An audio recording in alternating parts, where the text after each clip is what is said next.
Naglabas ng hold departure order ang Sandigan Bayan 5th Division para kay Senador Jinggoy Estrada at iba pang akusado sa kasong plunder at graft.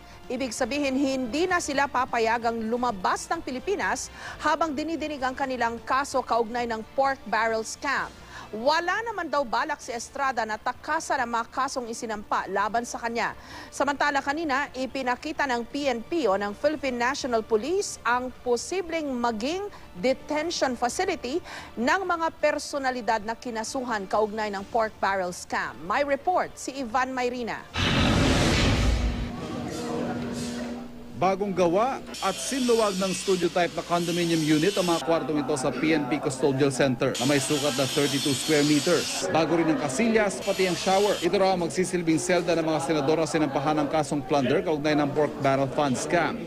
Isa ito sa mga officers' quarters dapat na ipinagawa ng Philippine National Police dito sa PNP Custodial Center.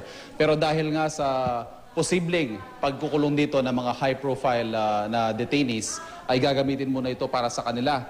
Makikita natin, meron itong ceiling fan, may isang maliit na kama, merong isang lababo, at may sariling banyo.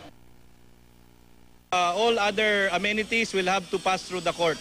Lahat po ng pwedeng kailangan nilang dagdag from any appliance, ref to aircon if ever, TV, will have to pass through a court order or court process.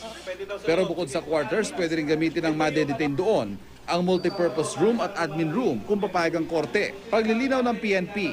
This whole facility, the first one, the admin, na nakita nyo roon hanggang dito dire-diretso, was not built in contemplation of that case. Wala pa yung case na yun hindi pa foreboding at that time. Kaiba ito sa sinabi noon ng pulisya. Meron ng lugar doon sa ating custodial center na kung saan sila pagdadalhan.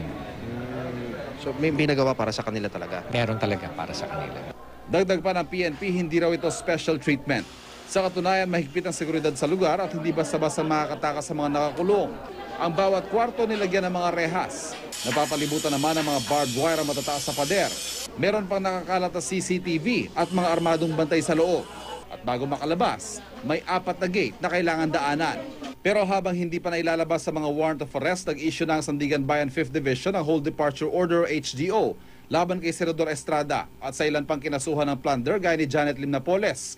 Ang tauhan niyang si John Raymond de Asis at ang dating staff ni Estrada na si Pauline Labayen. Kasama rin sa listahan ang 10 iba pang nadadawit sa kasong graft, gaya ni DBM Undersecretary Mario Relampagos. Ayon sa Sandigan Bayan, inutusan ito ang Bureau of Immigration na pigilan ng mga nabanggit na akusado na umalis ng bansa. Yan ay para matiyak ng korte na mananatili ang mga akusado sa jurisdiksyon ng korte para sa anumang utos na ilalabas ito. Parang yun, I do not have any plans of leaving the country anyway.